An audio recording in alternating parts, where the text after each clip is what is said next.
نبی علیہ الصلوۃ والسلام د خانه کعبه سره خوا کې په غولي کې ناستو. ابو بکر رضی الله تعالی عنه خپل پلار ابو قحافه د لاس نیولې دی او د نبی علیہ الصلوۃ والسلام خدمت ته راوستو. اذا الله پاک پیغمبر دا زما پلار دی او مسلمانېږي. نبی علیہ الصلوۃ والسلام ورته فرمایي هلا ترکت الشیخ فی بیتی، دا بوډا دی په خپل کور کې ولې نه پرې خود دوره تکلیف تی ورل ورکو چې د لاس دی نیولې دی او زما خواله دی راوستو. کور ته بدی کور کې بدی پرېخه وو زبد د خواله درغلی او مودې به مسلمان شو. ابو بکر رضی الله تعالی عنہ ورته فرمایل یا رسول الله هو احق ان يمشي الیک، د ډیر زیات حقدار دی چې تا ته راشي په دې په ځای باندې چې ته پسې تللی وې. زما پلار دی بوډا دی خو مسلمانېږي نو ښه خبردار چې دی ستا خواله راشي. نبی علیہ الصلوۃ والسلام د ابو قحافه په دې سینه باندې لاس داسې راوکاږو او کلمه ورته وویله او مسلمان شو. چې کله مسلمان شو نو د ابو بکر رضی الله تعالی عنہ د پلار بالکل بوډا و، ویښته یې سپین شي و، ږیره یې سپینه شي و، مخ یې چورړي چورړي شوی و، بالکل بوډا و. نبی علیہ الصلوۃ والسلام ورته وفرمایل ای ابو قحافه په دې ویښتو باندې په دې ږیره او په دې سر باندې نکریزه لګوه. نبی علیہ السلام به نکریزه خوښوله، په دې ویښتو باندې نکریزه لګوه خو وی توره نکریزه پې چرته ونه لګئ، توره نکریزه پې چرته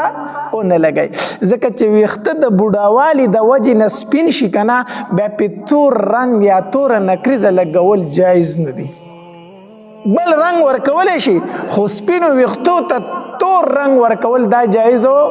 نه دي. نو نبی علیہ الصلوۃ والسلام ورته وفرمایل ابو قحافه دا ویښته دې ډېر سپین شوي دي، نکریزه ورله ورکوه خو توره نکریزه پې مه لګوه. نبی علیہ الصلوۃ والسلام ورته وفرمایل. او بیا نبی علیہ الصلوۃ والسلام ابو بکر رضی الله تعالی عنہ مبارکي ورکړه، وی ابو بکر مبارک شه هغه پلار دی مسلمان شو، پلار دی مسلمان شو مبارک شه. ابو بکر رضی الله تعالی فرمایي د الله پاک پیغمبره زما دی په هغه ذات باندې قسم چې کوم ذات ته رښتینی پیغمبر را لېږلی مونږ ته،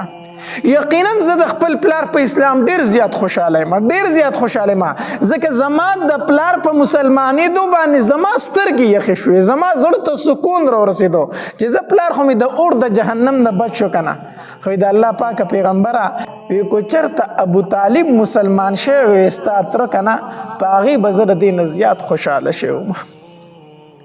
کو چېرته ستا تره ابو طالب مسلمان شوی وی که نه زه به په هغې باندې د دې نه زیات خوشحاله شوی وم. ولې زما د پلار په اسلام باندې زما سترګې یخې شوې او ستا تره ابو طالب چې مسلمان شوی وی په هغې به ستا سترګې یخې شوې وي، په هغې به ته خوشحاله شوی وي، ستا زړه ته به سکون راغلی و. د الله پاکه پیغمبر ستا خوشحالي ما ته ډېره محبوب ده د خپلې خوشحالۍ نه. نو د فتح مکې نه وروستو بیا د ابوبکر رضی الله تعالی عنه پلار هم څه شو مسلمان شو، ابو قحافه. د هغه د ابوبکر پلار دی چې کله د نبي رسول الله سره ته هجرت یې کو که نه نو نونو ته یې وی ابوبکر درته څه پرېښي دی که نه وږي نهار یې پرېښودلې، سید درته پرېښي که نه دي پرېښي، وي ما ته ښکاري چې هر څه به یې د ځان سره وړي. نو د ابوبکر رضی الله تعالی لورګانو داسې وکړو چې په هغې دري کې داسې کاڼي خواره کړه، واړه واړه کاڼي، د پاسه یې پې کپړه واچوله، دې په سترګو ړوند و داسې. نو د ده لاس یې پې ووی پلاره ډېر شي اشرفۍ راته دې پرېښي وګوره ورته، هغه پیسې نه وي، هغه داسې واړه واړه کاڼي دغه مطلب دا چې دی ورته چې ته څه پیسې مایسې پرېښسته دغه ته پرېښي دي. نو دې په دغه ټایم کې مسلمان نه، وروسته بیا په فتح مکه کې څه شو مسلمان شو. دارنګ د فتح مکې په ورځ باندې یو بل لوی سردار د قریشو هم مسلمان شو. د اسلام واقعه هم ډېره عجیبه ده. سهیل ابن عمر رضی الله تعالی عنه دا یو صحابي دی او دا د قریشو سردار و، سردار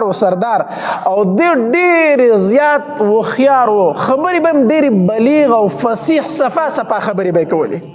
ښکلې خبرې به کولې، د عقل خبرې به کولې. دې وجې نه په خطیب قریش سره دی مشهور و، د قریشو خطیب ډېر هوښیار انسان په جاهلیت کې مسلمان نه و. د فتح د صلح حدیبیې په موقع باندې چې کله دی د کفارو د طرف نه راغی د نبي علیه السلام خواله، د نبي علیه السلام سره لیکل کول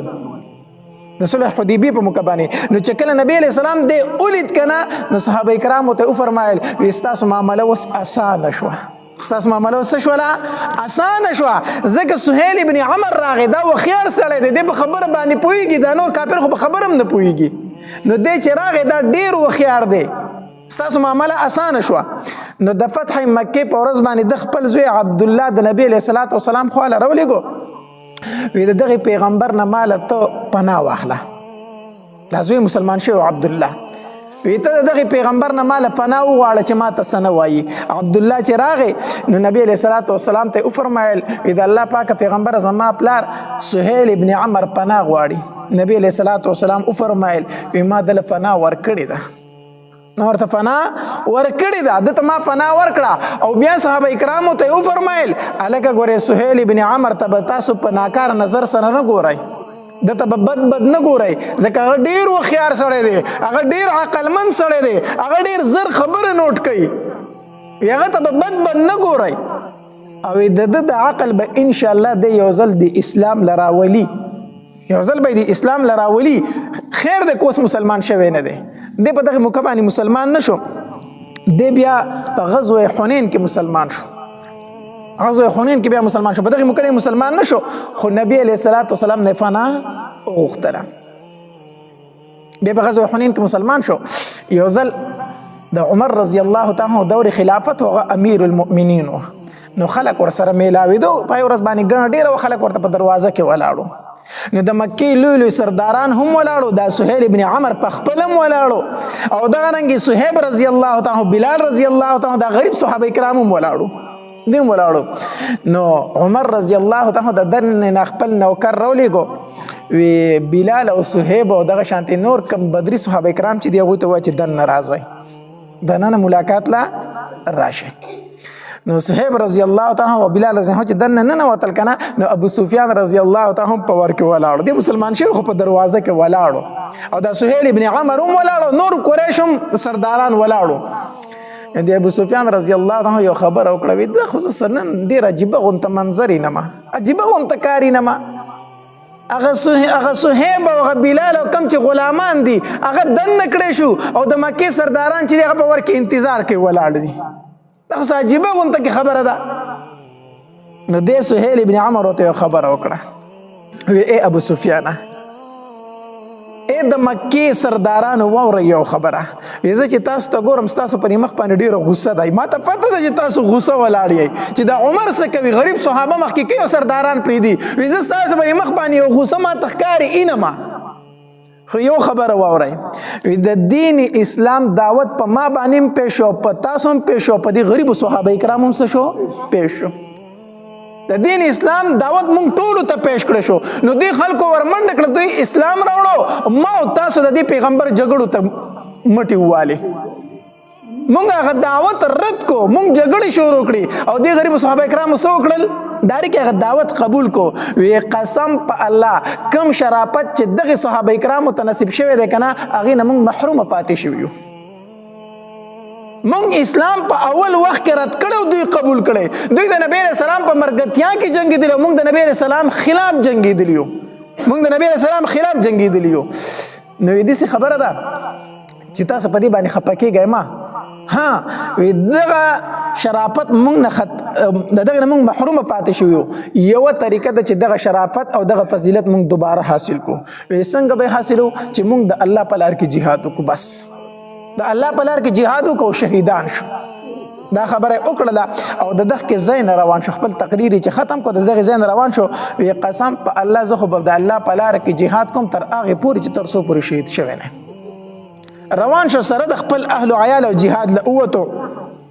بیا د رومیانو خلاف په جنگ یرموک کې دی شهید شو، دا سهیل ابن عمر رضی الله تعالی عنہ په جنگ یرموک کې شهید شو. او چې کله د اسلام راوړلو نبی علیہ الصلوۃ والسلام ته دا خبره وکړه، وی دا الله پاک پیغمبر څومره مال چې مې د کافرو په مرګتیا کې ستا خلاف لګولی، اوس به دومره ستا په مرګتیا کې لګوم، څومره مال چې مې ستا خلاف لګولی د هغې دوچن به اوس ستا په مرګتیا کې لګوم، او څومره جنګونه مې چې ستا خلاف کړي د هغې دوجن به اوس ستا په مرګتیا کې کوم. نو دا سهیل ابن عمر رضی الله تعالی عنہ په دغه ورځ باندې بیا څه شو، فتح مکه په ورځ باندې دی هم مسلمان شو. دارنګې د ابو لهب دو زامن عتبه او معتب دا د ابو لهب زامنو هغه تر د نبی علیہ السلام چې د نبی اسلام ډېر سخت دشمن ابو لهب د هغه دو زامنو عتبه او معتب دا دواړه کافرو. نو چې کله مکه فتح شو که نه نو نبی علیہ السلام د عباس رضی الله تعالی عنه نه تپوس وکړو وی عباس هغه دوه ورېرونه دي نینمه عتبه او معتب دواړه نینمه چېرته د ابو لهب هغه زامن هغه چېرته ما ته په سترګو باندې ښکاره نه شو. نو عباس رضی الله تعالی عنه فرمایل وی وراره هغه به هم چېرته د قریشو سره پټ شوي نو قریش چېرته پټ شوي دي چې دوی به ورسره هم پټ شوي نو نبی علیہ السلام عباس رضی الله تعالی عنه فرمایل ترو دا دواړه مال را پیدا که دا خپل ورېرونه مال را پیدا که کو هر چېرته یې مال یې راوله عباس رضی الله تعالی پسې ګرځېدو حتی در دې پورې چې عتبه او معتب د ابو لهب دا دواړه زامن یې پیدا کړو. چې پیدا کړو وی ورېرونه راځئ چې زه تاسو د خپل بل وراره سره میله وکړم هغه محمد زما وراره دی صلی الله علیه وسلم هغه تاسو دواړه غواړي راځئ تاسو. دوی چې دواړه رالو او د نبی علیه السلام مخې ته څنګ کېناستو کلمه یې وویله اشهد ان لا اله الا الله واشهد ان محمدا عبده ورسوله.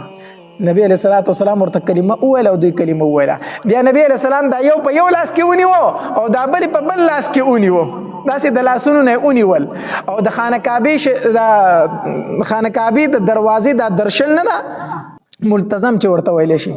نو نبی علیه السلام دوی دواړه د لاسونو نه ونیول او د خانه کعبې د دروازې له لاړ د درشل له ملتزم له او دې سره دغه شانتې لاسونو د دوی هم کېښود او د خپل لاسونه هم په دغې درشل داسې کېښودل نبی علیه السلام او دعاګانې وغوښتې ډېرې اوږدې دعاګانې د دوی دپاره وغوښتې او چې دعاګانې وغوښتې که نه او د هغې ځای نه څنګه را روان شو نو چې عباس رضی الله تعالی د نبی علیه السلام د مخ مبارک ته وکتل د نبی علیه السلام داسې مسکې کېدو سخت خوشحاله په دې مخ باندې سمه خوشحالي وه د نبی علیه السلام. نو عباس رضی الله تعالی ته فرمایي وایي محمد ورارو صلی الله علیه وسلم په دې مخ ته ډېره خوشحالي وینم الله دې ټول عمر داسې خوشحاله لره څه وجه ده چې دومره خوشحالېږي نه نو نبی علیه السلام ورته وفرمایل عباسه ما الله ته درخواست وکړو چې الله ماله د ابو لهب هغه دوه زامن خو راکړه که نه عتبه او معتب خو راله راکړه که نه الله تبارک وتعالی زما هغه دعا قبوله کړه چې د الله پاک پیغمبر دغه دواړه مې تا ته هبه کړو دا مې تاله درکړو وی الله زما هغه دعا قبوله کړه او راله مسلمانان شو خوشحالېږم ځکه چې د ابو لهب دوه زامن مسلمانان شو. نو د فتح مکې په ورځ باندې بیا دوی دواړه څه شو مسلمانان شو. بهرحال داسې ډېر کسان د فتح مکې په ورځ باندې راتلو یو براتو او مسلمانې د به هغه کسان هم راله مسلمانان شو چې کوم د نبی علیه السلام د سر دشمنان لکه د عکرمه رضی الله تعالی واقع مې درته د ابو لهب چې کوم زوی و د هغه واقع مې درته په تېره جمعه باندې بیان کړی و چې هغه هم راغی او بیا څه شو مسلمان شو ځکه الله تبارک وتعالی ورته فرمایلی و که نه اذا جاء نصر الله والفتح